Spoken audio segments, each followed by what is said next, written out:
Amém. Obrigado, Avaí. Obrigado, irmãos. Olha, você fez uma das perguntas que eu gosto muito de buscar respostas, né? Até para mim. E muitas vezes as minhas perguntas são as mesmas dos irmãos e irmãs, né? Eu sempre gosto de falar que a gente tem que se preocupar muito com a nossa bagagem, né? A gente estuda para a gente se fortalecer, para a gente crescer. E quando a gente pratica isso, mais tarde ou mais cedo na vida, a gente termina sendo cobrado, né, por Deus e pelos irmãos, né, respostas. E quando você já viveu aquela pergunta e as respostas, e você experimentou assim, a ação de Deus na sua vida, então isso é muito bom. Mas a pergunta que você me fez foi a pergunta que eu raramente consigo responder. Quem sou eu, né?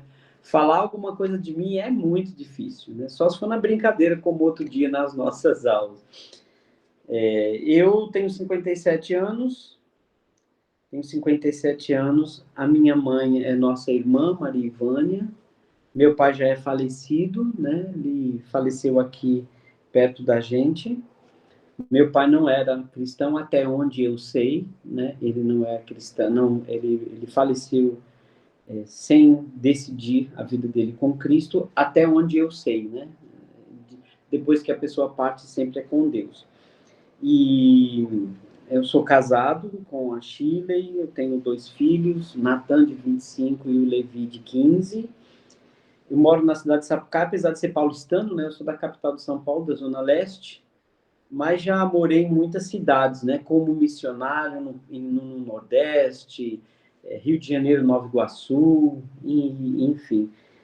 Já fui diretor do Lar Cristão, né? Por 6 anos, né, desde Nova Iguaçu, depois lá em Itu, né, na região ali de Cabreúva.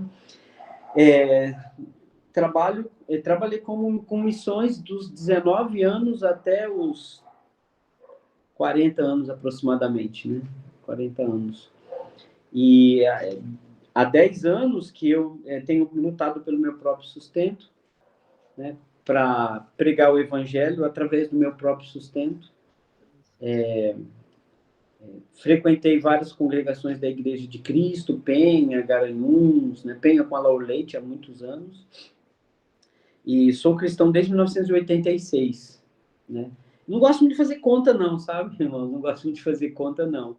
Até porque nesse período cristão meu de 86 para cá, eu passei por algumas mudanças, alguns momentos de restauração na minha vida, né?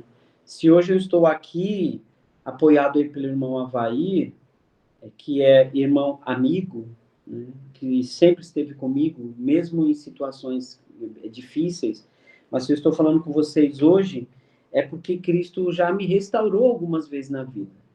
E ele já me perdoou muito, já foi muito misericordioso comigo. Glória a Deus. Né? E procuro estar aqui com uma sinceridade do meu coração, né, com vocês mesmo. E especialmente, né, eu não posso ficar quieto, né? Eu não posso deixar de ensinar. Toda vez que me chamam, eu estou sempre procurando estar pronto para ensinar. Não porque a minha vida tenha sido um grande exemplo, não, mas porque a minha vida é uma vida de alguém que realmente reconhece a misericórdia e o amor de Deus. Então, não tem muito o que falar para vocês, sabe, irmãos? Mas eu tenho bastante bagagem dessa jornada com a Igreja do Senhor Jesus. Hoje eu estou aqui na cidade de Sapucaia para cuidar dos meus filhos, cuidar da Chile, porque passei muitos anos viajando, né, que era o meu trabalho, viajando por muitas cidades, muitas capitais. E agora eu estou pregando para minha família, para os meus filhos, para minha esposa, para minha mãe, para minha irmã, que também é nossa irmã em Cristo, para o marido dela, meus sobrinhos. E aqui, que é a cidade onde minha mãe está há muitas décadas, então eu decidi ficar com eles aqui e pregar em casa. Essa tem sido minha missão. Esse é o último momento da minha vida. Eu abandonei literalmente o trabalho secular para empresas, eu criei um negócio junto com a Chile, que nos dá o nosso sustento hoje. Então, a gente tem uma loja, né? Na verdade, a gente tem duas, uma está para inaugurar nessas próximas semanas aí, mas a gente tem isso para a gente se aproximar das pessoas da cidade, para a gente pregar para as pessoas daqui. E a loja é um bom ambiente para a gente estar ensinando para ela, né? Só que é um desafio, você tem que ser honesto, você tem que ser decente, não pode ser mercenário financeiramente. E acho que a gente está conseguindo esse grande desafio, esse equilíbrio, porque a gente tem se tornado muito conhecido na cidade. A loja é um lugar que as pessoas têm procurado aconselhamento, procurado conhecer melhor Jesus, e a gente não precisa recorrer a nenhuma congregação para nos sustentar, né? E isso tem nos abençoado bastante em vários motivos. E o desafio, né, de você trabalhar no comércio e você lidar com todo tipo de pessoas, com todo tipo de intenção, e você permanecer como cristão e procurando ser um bom exemplo, né? Mas a minha grande alegria é estar com a minha família, louvando, como foi domingo aqui, que a gente estava tomando a ceia, de ver meus filhos, como o Levi, que está com a gente aqui hoje também, e o Natan cantando, orando, e cumprindo esse papel cristão, né, que é primeiro em casa, né, pregar primeiro em casa. Então, isso tem sido muito especial para mim. E vocês são a minha energia, né? Toda terça-feira, quarta-feira e sexta-feira, vocês são minha energia, minha a presença do Espírito Santo ainda mais forte na minha vida, porque quando eu estou com vocês, eu me sinto repleto e completo. O senhor disse que o senhor tem dois filhos, filho único, dois filhos únicos? Dois filhos, o Natan e o Levi. Qual é a idade deles mesmo? Um de 15 e outro? 25 e outro de 15. O senhor tem um filho de 25 anos já? Tenho um filho de 25 anos já. Não, meus parabéns. Não. É bonito igual o pai. Marielle, bem-vinda, Marielle. Seja bem-vinda. Boa noite, irmãos e irmãs. Boa noite, irmã. Oi. Agora vocês estão vendo a Desculpa o Marielle. atraso. Boa noite. Muito bem, vamos lá, irmãos. É difícil falar de mim, viu? Muito difícil mesmo. Eu tenho uma grande dificuldade disso. Mas é difícil a gente falar da gente, né? Difícil. Sempre é difícil. Eu prefiro que a gente fale de Jesus, né? Vamos lá. Obrigado, Avaí. Obrigado. É Jesus como vocês nunca viram, né? Aliás, Sérgio como vocês nunca viram, né? Vamos lá. Irmãos, hoje é um dia especial, não só por ser meu aniversário, né? Mas principalmente por causa desse tema. Porque é uma área da minha vida que não funcionava, que dava tudo era complicado. E eu sempre usava uma frase que descobri que era uma grande desculpa. Eu sempre dizia que Deus não queria que eu fosse rico. Ou Deus não queria que eu ganhasse dinheiro. Entende? Eu sempre falava, né? Riqueza não é para mim. Com faculdade, com vários cursos, né? Formação em administração, em marketing, recursos humanos, especialista em atendimento terapêutico, e tanta coisa que eu já fiz na minha vida, e trabalhei para multinacional, trabalhei para tantas empresas, e o negócio não ia, sabe? Eu não conseguia guardar dinheiro, e era sempre aquela coisa, às vezes tinha uma casa, duas casas, três casas, depois perdia, depois passava a pagar aluguel, depois morava numa garagem, depois, enfim. Irmãos, como essa área da minha vida foi frustrante durante muitos anos, não é? E eu usava essa expressão, né? Isso não é para mim, eu não tenho sorte, né? Eu nunca falei isso, sorte, e não cheguei a esse ponto, não. Mas eu imaginava que Deus queria sempre que eu pregasse e que vivesse sempre no limite, né? E, irmãos, eu estava enganado. Eu descobri e enxerguei que a culpa era minha, né? E quando a gente tem uma crença, a gente começa a fazer parte, a gente começa a viver a vida em cima daquela crença. E hoje eu quero compartilhar com os irmãos um Jesus que vem mudando a minha vida nesses últimos anos. E não apenas pelo assunto que a gente vai falar hoje, Jesus e a sua relação com o dinheiro. Eu até coloquei como título hoje Jesus, nem pobre, nem rico.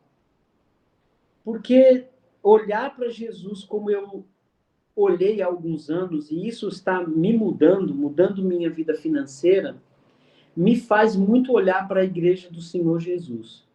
Quanta dificuldade, quantas vezes vimos irmãos pedindo, implorando, necessitando, sabe?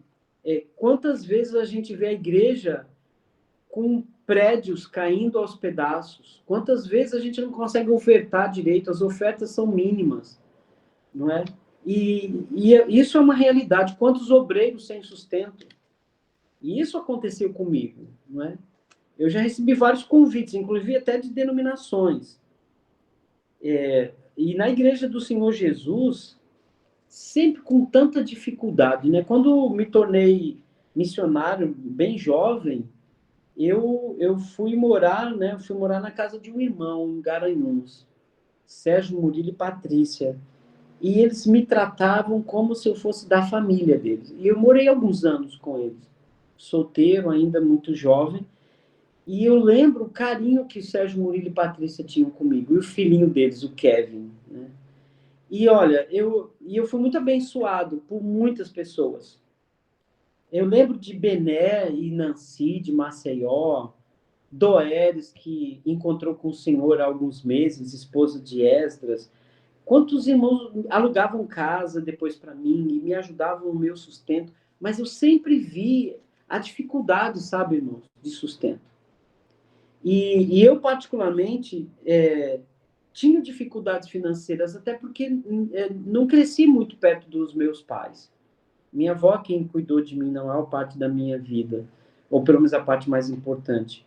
O fato é que eu vejo, irmãos, que o assunto dinheiro, tanto na vida da igreja quanto na vida dos irmãos e irmãs, tem sido, e vocês me perdoem se serei forte nas minhas palavras, mas eu vejo muito pecado em nossas vidas com relação a dinheiro, com relação a nome limpo ou nome sujo, no Serasa, no SPC, com relação às nossas dívidas, com relação a pedir dinheiro emprestado, com relação a não ofertarmos um valor definitivo, não contribuirmos como deveríamos, conforme estudamos em Atos, ali na oferta da igreja. A igreja tem cometido erros muito graves nessa área. E a gente continua pregando a doutrina, continua pregando a verdade. Mas, irmãos, hoje eu quero chamar a atenção de vocês para a vida financeira de Jesus aqui na Terra. Não sei se você já parou para pensar nisso. Nós queremos ser discípulos de Jesus. E uma das áreas que nós precisamos ser discípulos fiéis é na nossa vida financeira. E às vezes a gente busca ensinamentos no Novo Testamento. Algumas vezes a gente não quer nem ouvir esse assunto. E muitas vezes nós, a grande maioria dos irmãos que eu conheço, assim como eu já tive esse momento na minha vida, passamos por muitas dificuldades. E às vezes nos submetemos a empregos, a profissões que não são dignas, muitas vezes que são dignas, mas que terminam nos atrapalhando no reino de Deus. E eu espero que você e eu hoje possamos aprender, sermos discípulos de Jesus na área financeira. Isso é muito importante. Eu não sei se você quer imitar Jesus na vida financeira, até porque a maioria dos irmãos com quem eu conversei sobre esse tema nunca parou para pensar sobre a vida financeira de Jesus. Jesus era pobre. E 90% dos irmãos e irmãs com quem eu converso acham que Jesus era pobre. Né? Sempre viam Jesus como uma pessoa dos pobres e pobre. Né? Estou falando socialmente falando. Mas nós estamos enganados sobre muitas coisas, irmãos. E eu espero que esse nosso encontro hoje possa mudar a sua vida, a sua maneira de enxergar. Porque é muito importante que a gente aprenda de Jesus como viver neste mundo, nesta área também. não é só mentira, não é só amizade, não é só relacionamento, não é só doutrina, não é só frequentar a igreja, tá certo? Mas é como nós nos relacionamos com a nossa vida financeira. Isso é muito importante, tá certo? Bom, eu quero iniciar hoje a Bíblia, abrindo a Bíblia em Provérbios, capítulo 30, versículos de 7 a 9. Para nos inspirar um pouquinho, tá certo? Provérbios, capítulo 30, versículo 7. Duas coisas te peço. Não me negues antes que eu morra. Afasta de mim a falsidade e a mentira. Não me des nem a pobreza, nem a riqueza. Dá-me o pão que me for necessário. Para não acontecer que, estando eu rico ou farto, te negue e diga, quem é o Senhor? Ou que, pobre ou empobrecido, eu seja obrigado a roubar e profane o nome de Deus. Essa é uma sabedoria antiga, muito importante dos judeus. E essa deve ser sempre nossa oração. Porque muitas vezes as duas condições de pobreza ou riqueza podem nos levar ao pecado. Alguns que acham que têm tudo e não precisam de Deus, e outros que não têm nada e se sentem obrigados a sonegar impostos, a não pagar dívida, não é? A tantas outras situações. Mas vamos pensar muito nisso. Bom, acho que para início de conversa, Jesus era um homem que agradava a Deus em tudo. Né? Jesus era um homem que agradava a Deus em tudo. Não pense você que quando faltava alimento na casa de Maria, dos seus irmãos, Jesus ia na beira do rio, enfiava a mão na água e tirava dinheiro. Ou fazia surgir do nada um denário. Não, irmãos. Né? Jesus, ele não escavava para conquistar ouro. Ele não ficava ali garimpando ouro no rio. Tá certo, irmãos? Jesus trabalhava. Ele veio de uma família de trabalhadores. Né? Jesus veio de uma região de trabalhadores, não de gente miserável. Os miseráveis na cultura e naquela época, os judeus miseráveis eram aqueles que tinham doenças, aqueles que haviam se desviado no caráter. Este sim. Mas na própria nação de Israel, as pessoas mais simples, mais comuns, eram pessoas trabalhadoras que tinham seu sustento. Que não era digno do judeu sentir fome ou estar desempregado. Um judeu jamais passaria a vergonha de estar desempregado ou de ter que mendigar o pão. É por isso que a Bíblia diz, né, que nunca vi um justo mendigar pão. Porque o justo trabalha. Ele usa as suas faculdades mentais, sua inteligência para trazer o pão.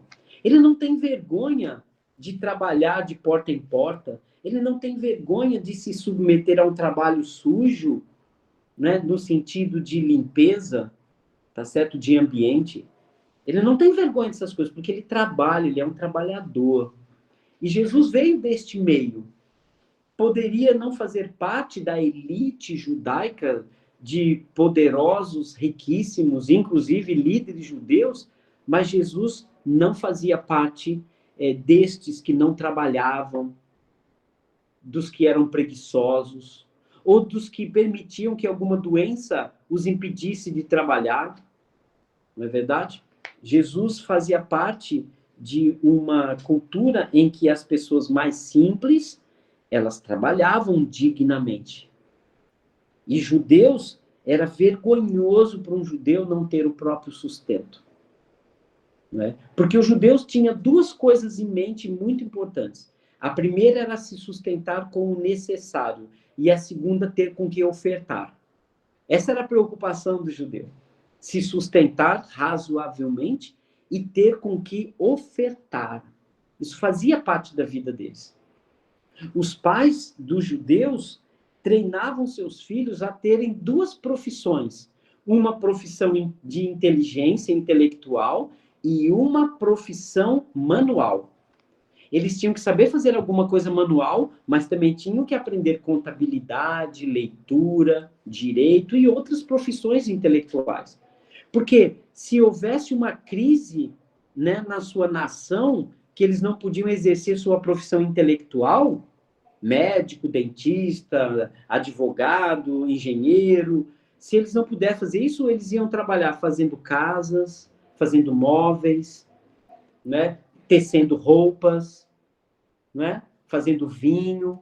Então, jamais um judeu se sentiria confortável em não ter o próprio sustento e não ter com que ofertar. Essa é a mente da viúva pobre, que quando foi ofertar, ela podia não ter o próprio sustento, mas ela tinha que ofertar, porque as duas coisas caminhavam juntas. E essa precisa ser uma visão cristã verdadeira, porque é assim que o nosso Senhor Jesus era. Trabalhar para se sustentar e para ofertar. Se você não se sustentasse, era vergonhoso. E se você não ofertasse, era tanto quanto vergonhoso. E nós precisamos ter isso em mente, irmãos. O sustento da nossa casa para não sermos envergonhados, com trabalho, com dignidade, mas também não ter com que ofertar é vergonhoso tanto quanto não trazer sustento para casa. É como se você não traz sustento para sua casa, é vergonha. Tem que pedir para alguém. E muitas vezes a igreja parece que tem que ficar pedindo para outras congregações, porque também não tem. É como se os membros daquela congregação passassem a vergonha de não ter com que fazer ou cumprir os seus projetos. Por isso que é muito importante, irmãos, que a gente veja que Jesus não era nem rico nem pobre, esse nosso tema de hoje. Mas o que Jesus tudo tem a ver com isso. Como falei, Jesus era um homem que agradava a Deus em tudo. No seu batismo, Mateus 3:17, olha só o que aconteceu aqui. Mateus 3:17. Diz assim, logo após o seu batismo, né? Versículo 16 e 17. Batizado Jesus, saiu logo da água. E eis que se lhe abriram os céus e viu o Espírito de Deus descendo como pomba sobre ele. E uma voz dos céus que dizia, este é o meu filho amado, em quem me comprazo. A palavra comprazer, ela vem da palavra de que tudo que ele faz me agrada. E, evidentemente, o que Deus disse aqui não era pelo que Jesus estava fazendo apenas no batismo ou viria fazer depois, mas é pela maneira como Jesus viveu os 30 anos da vida dele. É como se Deus dissesse, olha, tudo que ele faz me agrada. Ele como cidadão, ele como vizinho, ele como filho, ele como irmão, ele como judeu, ele como estudioso da palavra, ele como trabalhador, não é? Civil. Olha, quando nós estudamos aí na área de aconselhamento, na área de psicologia ou terapia, enfim, nós dividimos a vida em 8 áreas de atuação humana, não é? A área social é como nós nos relacionamos com as pessoas do mundo, da cidade. A área financeira, como nós lidamos com o nosso dinheiro. A área pessoal, sou entre eu e eu mesmo, como eu me vejo. A área religiosa entre eu e Deus, a área familiar, a área educacional, a área de saúde, não é? E a área educacional. 8 áreas. Cristão tem que ser cristão nas 8 áreas, tem que ser na escola ou na faculdade, área educacional. Na área familiar, ele tem que ser um cristão.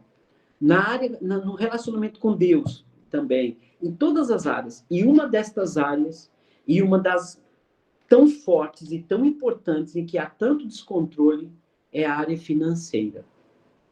Não é, irmãos? E a gente precisa estar atento que Jesus também agradava a Deus na área financeira. Não é? Jesus foi desafiado a pagar impostos, né? A pagar impostos. E ele mostrou claramente que imposto era para César, então tem que ser pago. Jesus Cristo, ele jamais ensinou que os cristãos cruzassem os braços ou que ficassem pedindo sustento de outro.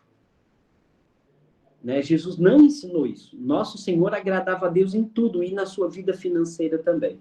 Mateus 17:5, na transfiguração, é outro momento que Jesus ouviu Deus dizendo: tudo que ele faz me agrada. João capítulo 8, que nós lemos aí umas semanas atrás, que falava quando Jesus disse que conhecereis a verdade vos libertará, o versículo 28 ou 29, se eu não me engano, dizia assim, Jesus disse, o Senhor está comigo, porque eu faço sempre o que lhe agrada.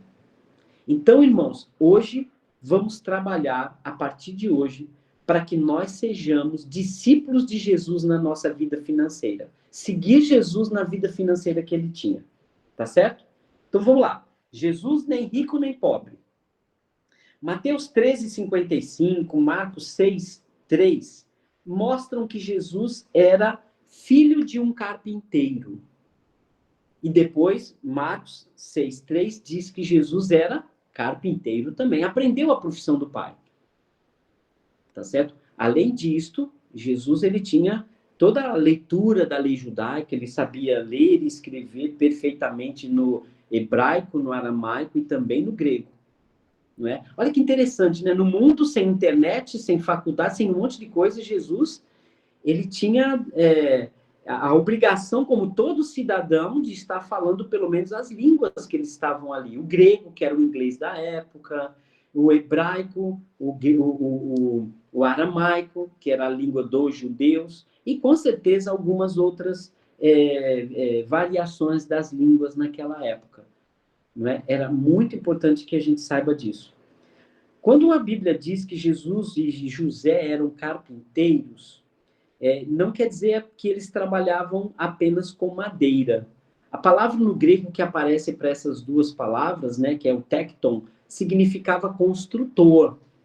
Mas por conta das traduções aí do hemisfério norte, ingleses, principalmente a língua inglesa, trouxe para nós a ideia de que carpinteiro é a mesma coisa do que marceneiro, e não é.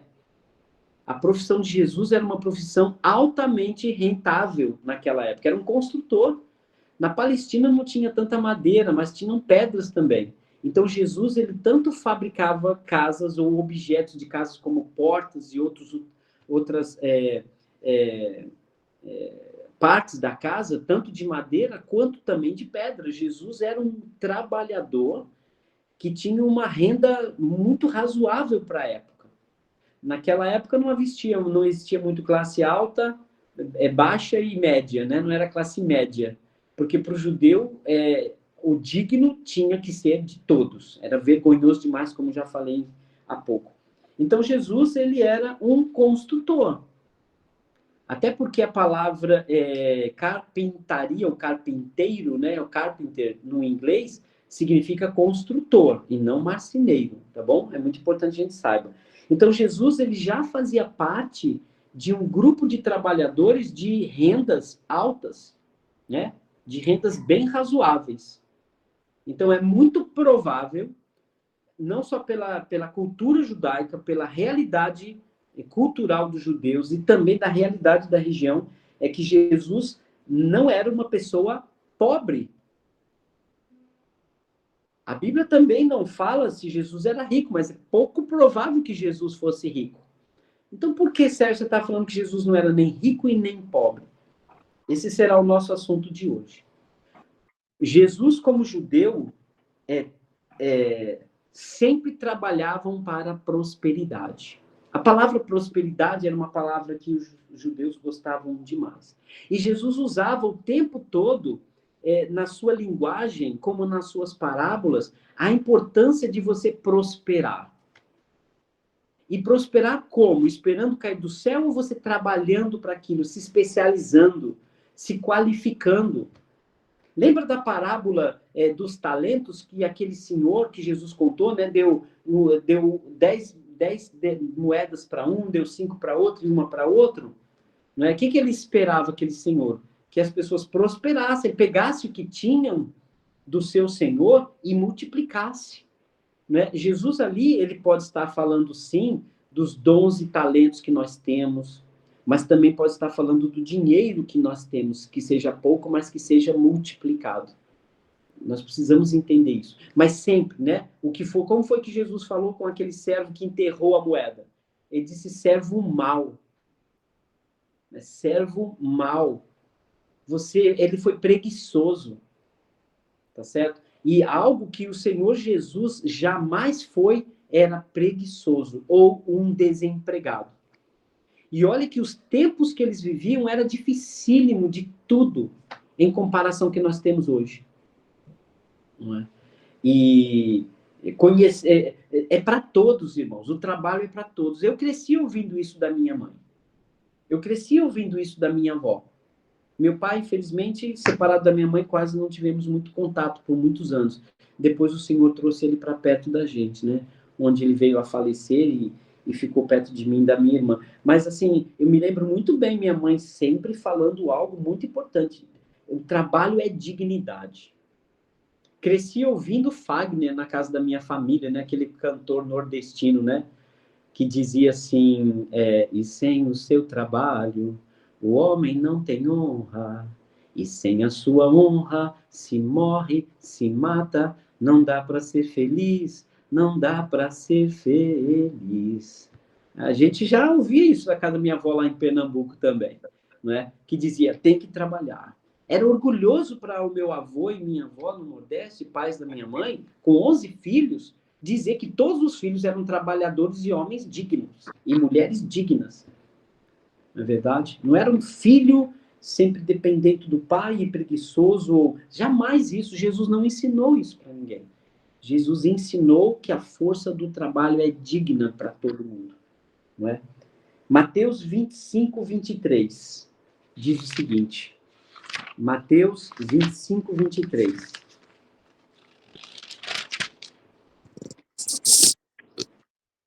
Disse-lhe o Senhor, muito bem, servo bom e fiel, foste fiel no pouco, sobre o muito te colocarei, entra no gozo do teu Senhor. O texto aqui, é claro, é uma parábola que há uma significância muito importante para o mundo espiritual, mostrando com elementos da terra verdades espirituais. Mas os elementos da terra que o Senhor Jesus usou era da cultura judaica. Uma cultura em que a prosperidade para o judeu era quase que uma obrigação. Era muito importante. Ele não está falando prosperidade de ficar rico, mas ele está dizendo que tem que prosperar, tem que crescer, porque senão você não sustenta nem a sua casa e nem tem como ofertar para a igreja ou para o reino de Deus. Né? Lucas 16, 10 agora, mesma coisa que ele diz. Lucas 16, 10. Olha o que ele fala. Quem é fiel no pouco, também é fiel no muito. E quem é injusto no pouco, também é injusto no muito. Esse princípio de justiça e de fidelidade no pouco tem a ver que não é ganhar o muito, mas o pouco que você tem que honrá-lo. Você tem que ser fiel a Deus no muito. Por isso que nós precisamos ser discípulos de Jesus. Bom, eu trouxe aqui duas visões importantes. Jesus e as riquezas e depois Jesus e a pobreza. Tá certo? Primeiro, Jesus e as riquezas. Jesus se opunha severamente ao ser rico sem humildade. Jesus não era contra as riquezas, mas em amar as riquezas. Jesus jamais foi contra qualquer pessoa rica, mas Jesus sempre se posicionou diante de pessoas que o dinheiro era tudo, que não usavam a sua riqueza para benefício de todos. Entende? Por quê? Jesus, ele não era rico, porque Jesus jamais lutaria para ser rico. Ele jamais trabalharia para ser rico, apesar de ter um trabalho de construtor que lhe rendia muito dinheiro e que sustentava muito bem a Maria e a seus filhos. E provavelmente, né, ainda mais depois que a gente não vê mais a presença de José num determinado ponto da vida de Maria. Sinceramente, não sabemos se ele faleceu, se ele era doente, não podia trabalhar. O fato é que a história narra que Jesus também contribuía para o sustento da sua casa. E que não era fácil, tantos irmãos e irmãs sendo sustentados e com dignidade. Porque Jesus não mendigava pão, Jesus não batia na porta do vizinho para ficar pedindo 1 quilo de arroz, não é? Desculpe minha cachorrinha, ela está ouvindo algum barulhinho ali, não é? Então, Jesus, ele se colocava diante da riqueza, dizendo que não deveriam apoiar a sua vida na riqueza. Mateus 6:24, né? Mateus 6:24, algumas passagens só para ver o posicionamento de Jesus em relação à riqueza. Mateus 6:24 diz assim: ninguém pode servir a 2 senhores, porque um há de aborrecer-se de um e amar o outro, ou se devotará a um e desprezará o outro. Porque ninguém pode servir a Deus as riquezas. Essa é a posição de Jesus. Não, se você é rico, mas não sirva a riqueza. A riqueza é que tem que servir a você e aos propósitos de Deus. Esse é o posicionamento de Jesus. Mateus 13:22, ali na parábola do semeador, Jesus disse que muitas vezes a riqueza, a fascinação deste mundo desvia as pessoas, comparando ali com a semente que caiu entre os espinhos. Então, o tempo todo Jesus alertando sobre o perigo das riquezas. Ele jamais ensinou para não ser rico. Mas aqueles que querem ficar ricos, não aqueles que naturalmente enriquecem, porque são honestos, porque são trabalhadores e que são dignos e que têm suas contas pagas e que têm dignidade, que trabalham com honra.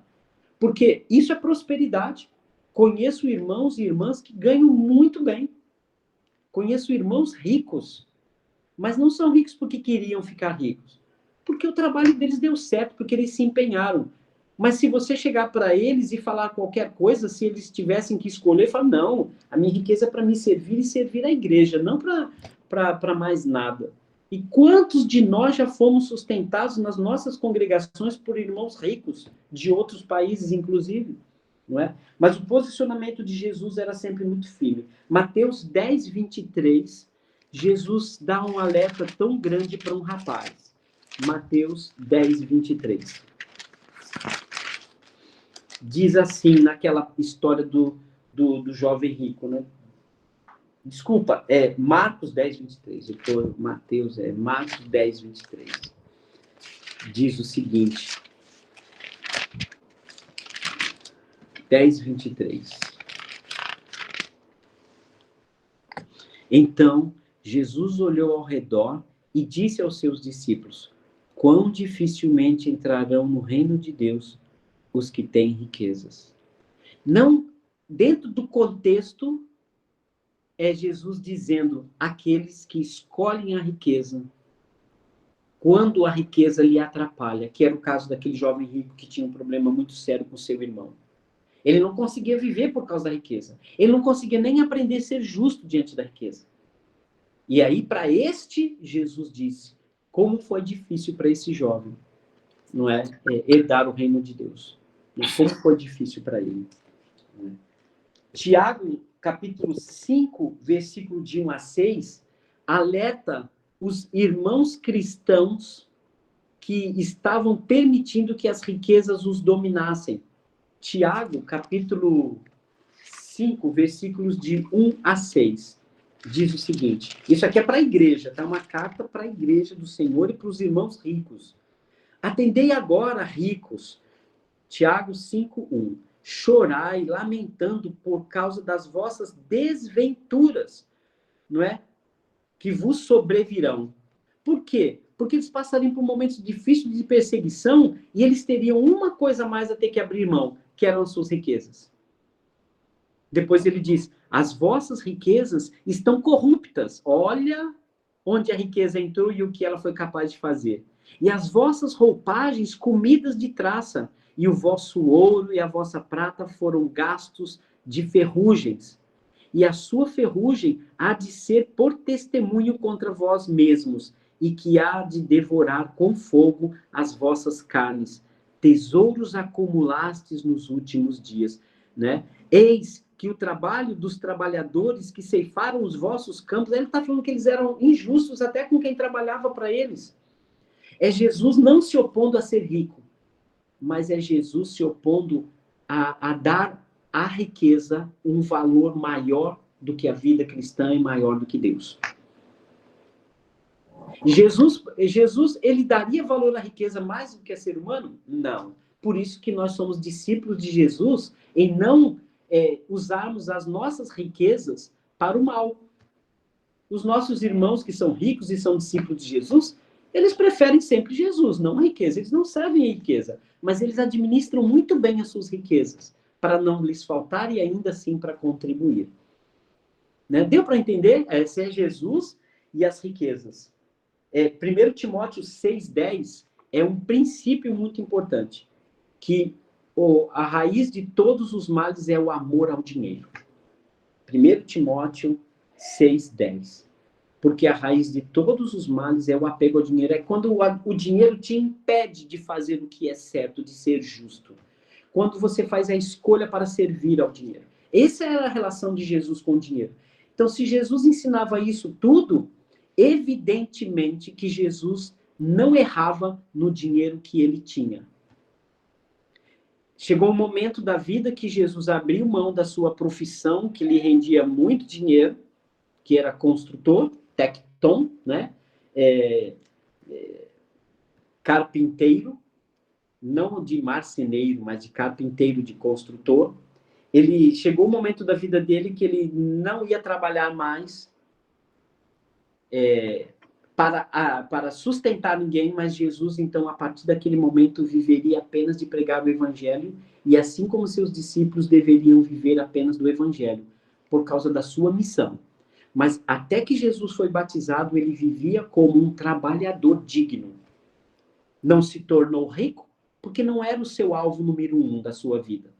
Mas também agora a gente vai ver Jesus e a pobreza, porque Jesus também não era pobre.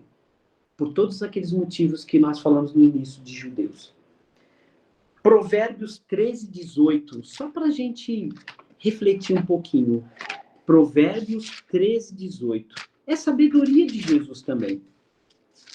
Provérbios 13:18 diz assim: pobreza e afronta sobrevém ao que rejeita a instrução, mas o que guarda a repreensão será honrado. José ensinou muito bem Jesus a ter a honra judaica de sustentar a casa e ter dinheiro para ofertar. Aqui nesse provérbio diz que a pobreza é um castigo de quem rejeita a instrução. Quem não aprende, quem não se instrui, quem não se qualifica, vai viver na pobreza sim. Não vai estar qualificado, não vai ter uma profissão, não vai ter uma profissão técnica, não vai ter uma profissão intelectual, não vai ter uma profissão científica, não vai ter nada. Porque não se interessa por nada. Porque fica de braços cruzados, lamentando porque é pobre, porque não tem dinheiro ou porque não passou num concurso público. Mas Deus nos deu inteligência para isso, irmãos. Provérbios 21:5. Provérbios 21:5. Os planos do diligente têm uma tendência de levá-lo à abundância.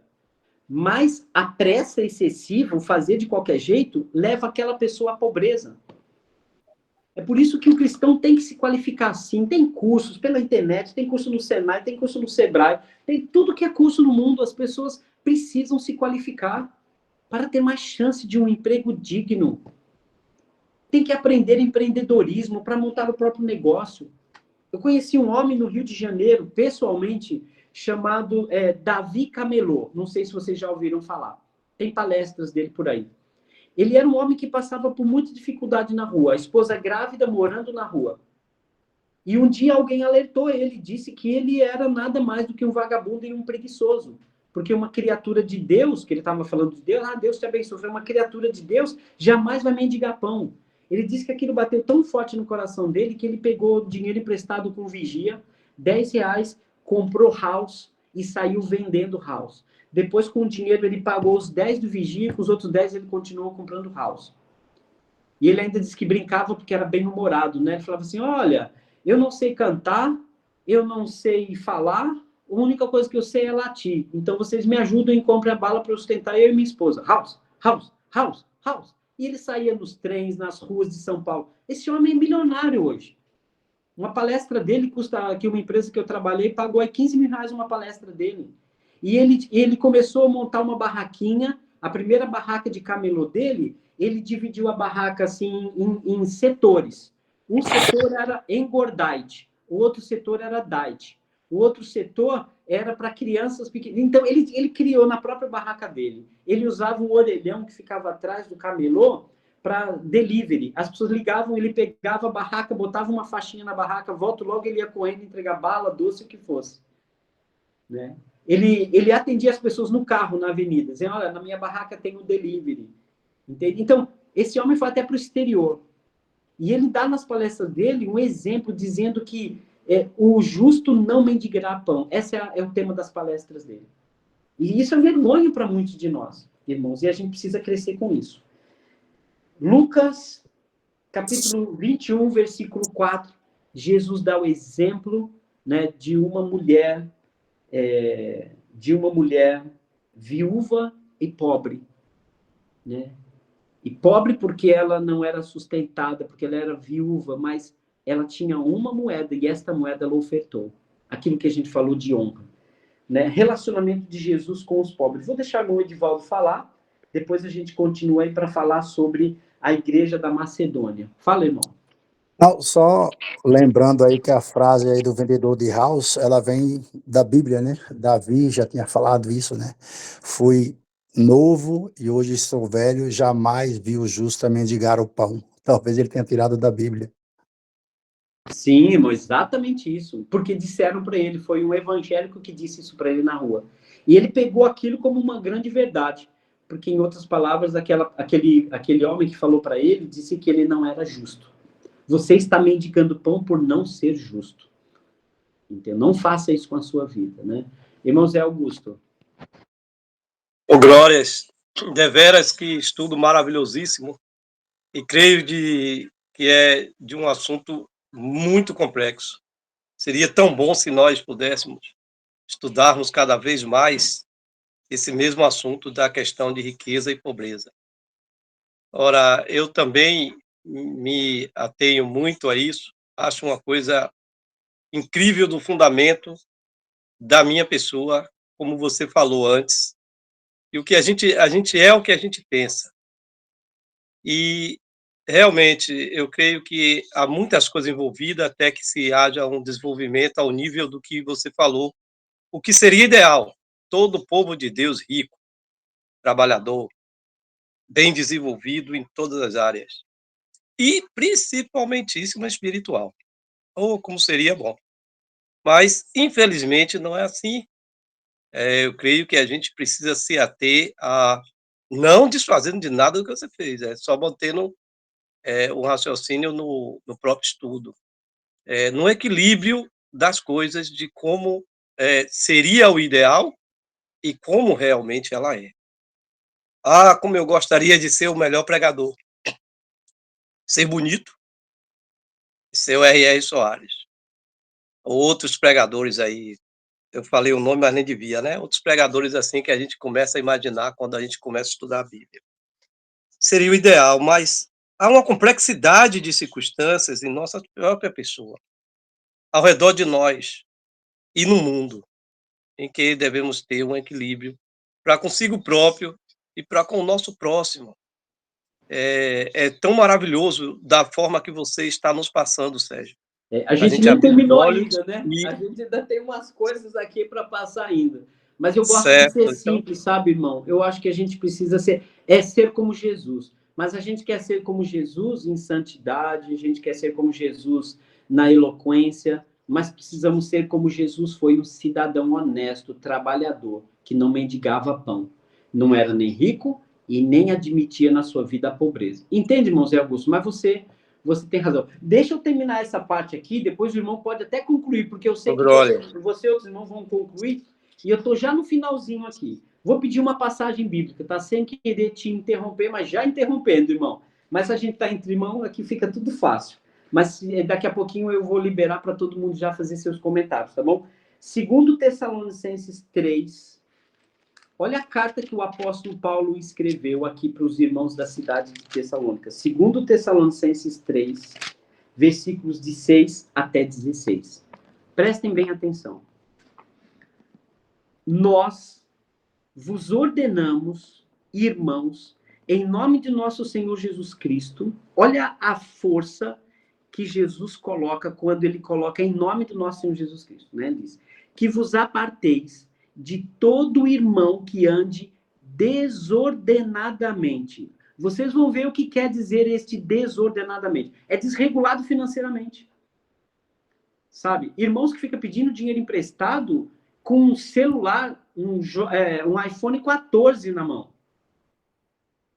Que prefere morar no centro do que morar no bairro para pagar menos. Que prefere ter um carro de 50 mil, podendo ter um de 20, um de 15. E por aí vai, irmãos.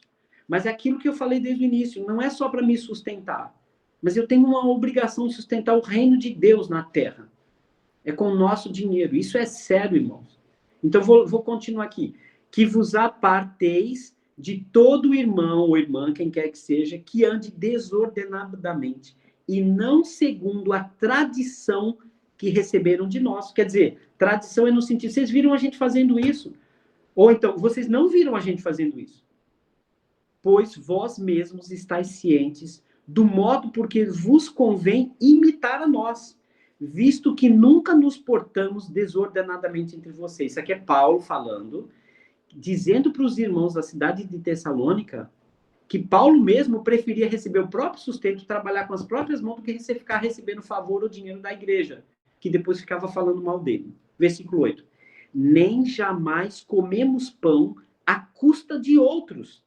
Pelo contrário, em labor e fadiga, de noite e de dia, trabalhamos a fim de não sermos pesados a nenhum de vocês. Não porque nós tivéssemos, não porque não tivéssemos esse direito, e tinha o direito de cobrar, mas por termos em vista oferecer-vos exemplo em nós mesmos, para que vocês nos imitassem. Paulo, quando trabalhava com as próprias mãos, era para que os irmãos imitassem eles. 10. Porque, quando ainda convosco, vos ordenamos isto, se alguém não quer trabalhar, também não coma. Pois, de fato, estamos informados de que entre vós existem pessoas que andam desordenadamente, que não trabalham, antes ficam se intrometendo na vida dos outros. E como seria se intrometer na vida dos outros? Ah, fulano tá ganhando muito bem, mas não ajuda os irmãos. Não trabalha. É preguiçoso. Fica pedindo emprestado. Isso é vergonha, irmão. Uma coisa é não conseguir um emprego e procurar ajuda de não, mas eu quero trabalhar. Mas vamos nos especializar, vamos nos qualificar, vamos nos preparar, porque tem emprego para todo mundo. Aliás, tem trabalho para todo mundo. Pode não ter emprego para todo mundo, mas tem bastante trabalho para ser feito. Se eu contar para os irmãos as coisas que eu já fiz na minha vida para sustentar minha família, irmãos, vocês vão rir. E já tive momentos na minha casa, na minha vida, com a Chile e os meus filhos, que mal tinha para comprar o leite. Mas eu jamais queria passar essa vergonha diante do Senhor de não trabalhar, de não usar a inteligência que Ele me deu para fazer qualquer coisa. E continua, versículo 11. Pois, de fato, estamos informados que há entre vós pessoas que andam desordenadamente, não trabalhando, antes se intrometendo na vida alheia. E elas, porém, a elas, porém, determinamos e exortamos no Senhor Jesus Cristo, que trabalhando tranquilamente comam do seu próprio pão.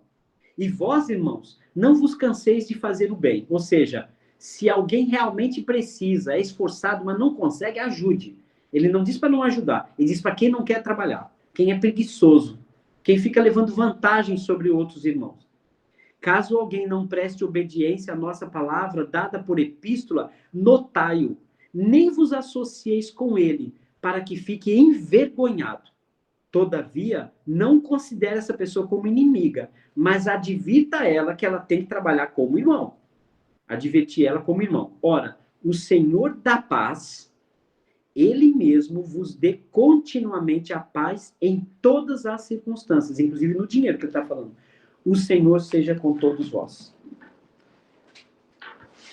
Irmãos, vamos nos tornar uma igreja especial, como Jesus a criou.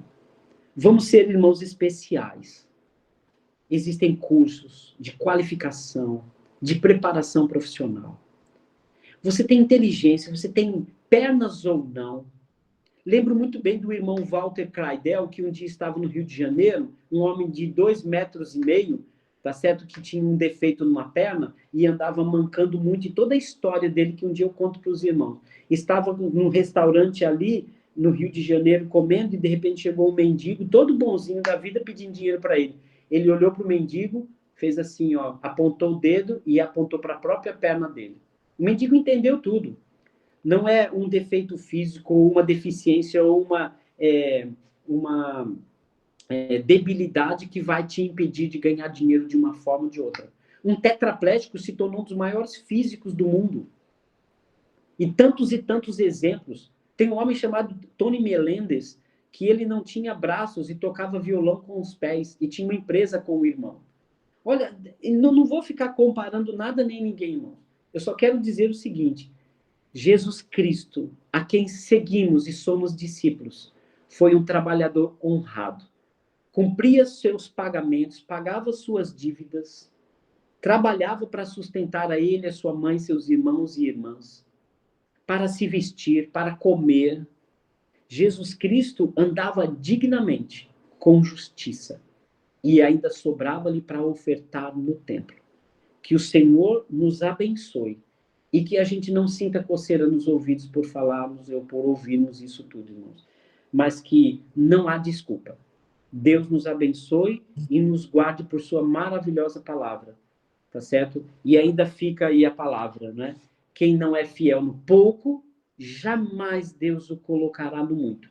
Por isso que quando a gente vê alguém reclamando, se você for ver direitinho, talvez ela não esteja trabalhando como deveria. Busque instrução. Quantas vezes, irmãos, já ofereci para tantos irmãos aqui para ajudar, para negócio, para um monte de coisa, e todo mundo calado. E depois, lá na frente ou outra frente, está pedindo para pagar uma conta de luz, uma conta de água. É uma vergonha isso, irmãos.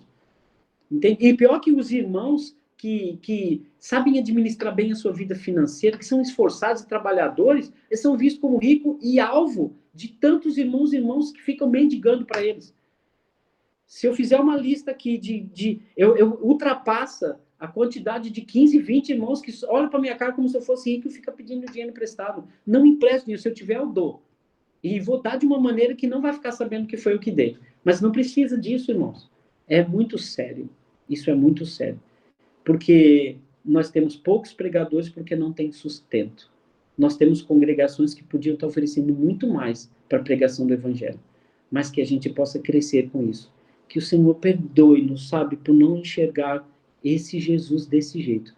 Mas eu quero ser discípulo de Jesus na minha vida financeira também. Deus nos abençoe. Avaí.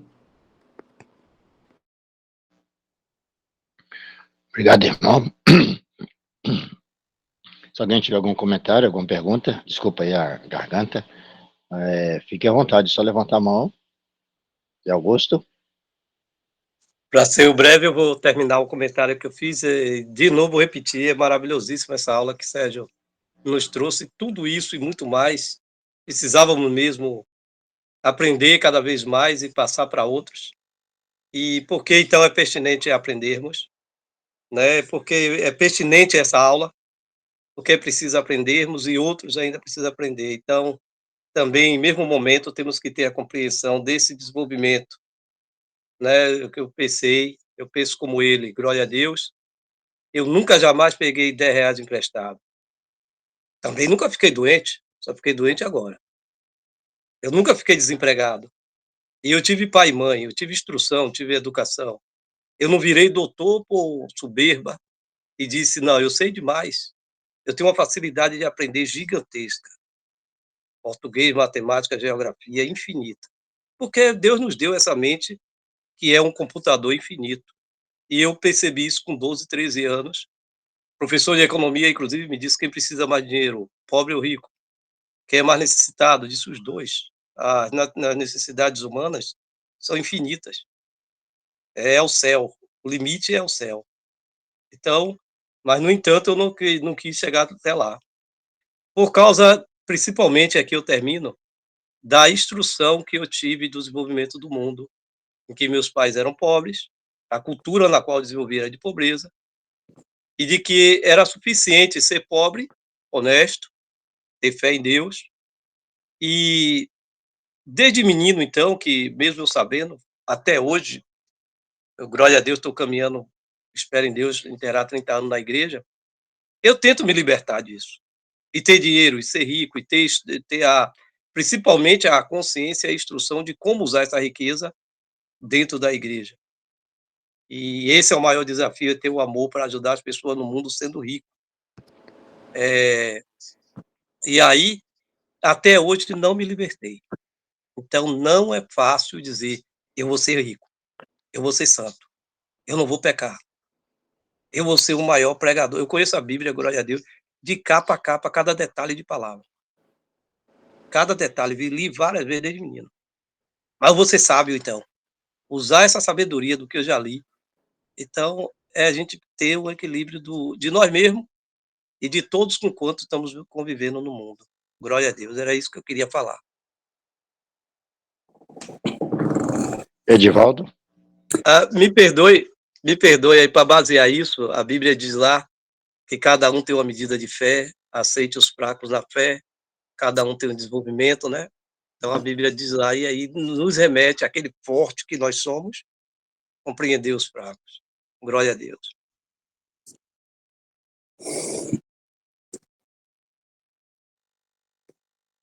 Eu?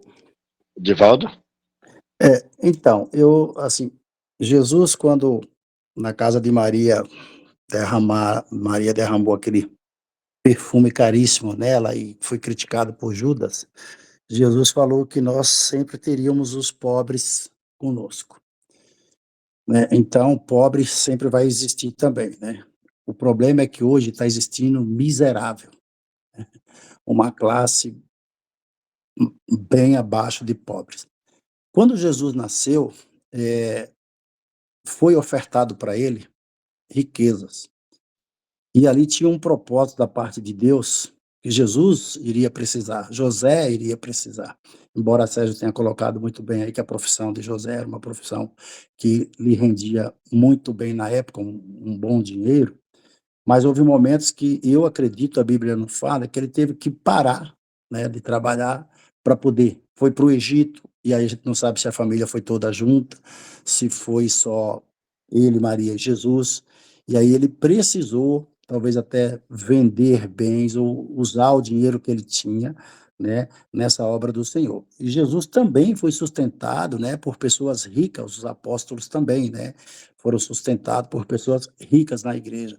O irmão citou aí uma denominação de um nome de uma pessoa, e tem várias denominações com bilhões em banco. Bilhões, irmãos, não é milhões. Né? E a gente vê, né, o Sérgio falando que, né, em certos locais, um pregador, um evangelista, ou um presbítero, enfim, da Igreja de Cristo não pode ser sustentado, porque não tem verba para isso, não tem dinheiro suficiente para isso, né?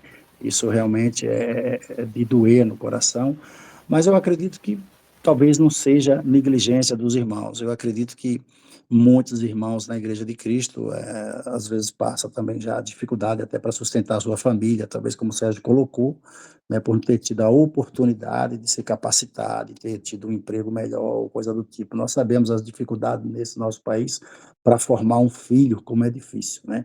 Imagina o pessoal do Nordeste com 8, 9, 10, 12, 7, enfim, não estou aqui para julgar nem para criticar ninguém, mas apenas para dizer, como o Sérgio colocou, Jesus, a riqueza e a pobreza, independente disso, né, se nós soubermos usar, né, é tudo para a obra de Deus. O pouco, como diz o ditado, com Deus é muito, e realmente é, irmão, e realmente é.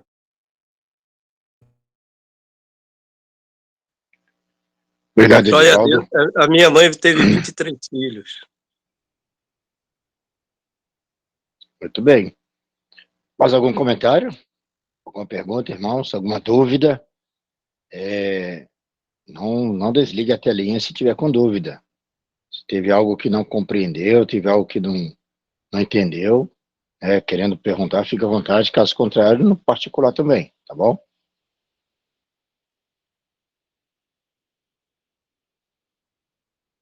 Como diz o Joadson, se ficou em silêncio, porque compreenderam tudo. Mas só um pouquinho. O seu Sérgio explicou de uma tal forma, tão bem explicado, gente, tão bem explicado e minuciosamente.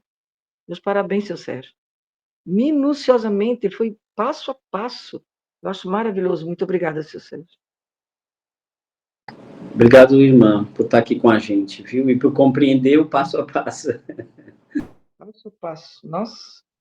Eu acho que essa aula vem de encontro também com aquilo que Paulo disse, né? Aprendi a viver na abundância, a viver na escassez, tudo posso naquele que me fortalece. Ou seja, Paulo colocava o reino de Deus, Paulo colocava Jesus, Deus, acima de tudo, né? E sempre confiou em Deus que nada lhe faltaria, né? Então, ele passou por todas essa situação. Quando ele disse que aprendia a viver na pobreza e na riqueza, né? Ele soube administrar e soube viver das duas maneiras, como o Sérgio falou aí também, que ele teve que fazer rede, trabalhar com as próprias mãos para sustentar, embora tendo o direito a um salário, né? Usando um português mais claro, né? Ele preferiu não ser um fardo, né? Naquele local, naquela congregação. Talvez os irmãos lá fossem pobres demais para lhe dar um sustento, mas Paulo também recebeu sustento de congregações ricas também, né? Paulo também recebeu. E interessante, irmão, o que você está falando é que algumas congregações das mais pobres eram as que mais ofertavam, porque os irmãos trabalhavam diligentemente, né? Esse texto que a gente leu de 2 Tessalonicenses, capítulo 6, ele é muito forte, sabe? Ele é muito forte. E não vamos nos esquecer disso, irmãos. O nosso esforço, né? A nossa garra, a nossa vontade. Deus nos deu a inteligência e existem tantas formas, irmãos, da gente melhorar, prosperar. E isso é muito importante. Bom, irmãos, eu quero agradecer muito vocês, né? Eu acho que a maioria já sabe, né? Hoje é meu aniversário. Então, eu estou ali com a minha família agora, o pessoal está me aguardando ali, então eu vou precisar mesmo me retirar. Eu não sabia que era seu aniversário hoje. Então, Quero muito agradecer a todos vocês por estarem aqui. Deus abençoe muito cada um de vocês. Vocês são a nossa riqueza, vocês são a minha riqueza, como são de Cristo Jesus. Manda um pedaço do bolo aí, manda um pedaço do bolo depois. É pequenininho, que é só pra gente aqui, não vai sobrar não, mas eu prometo que vou lhe mandar uma foto. Você vai ter oração final agora? Eu vou entregar para a mão do Avair, o irmão Avair vai conduzir essa oração final, mas eu quero aqui me despedir de vocês imensamente, por alegria estar em vocês. Viu? Vocês são minha riqueza, não há riqueza maior que essa. Deus abençoe vocês. O Senhor é maravilhoso.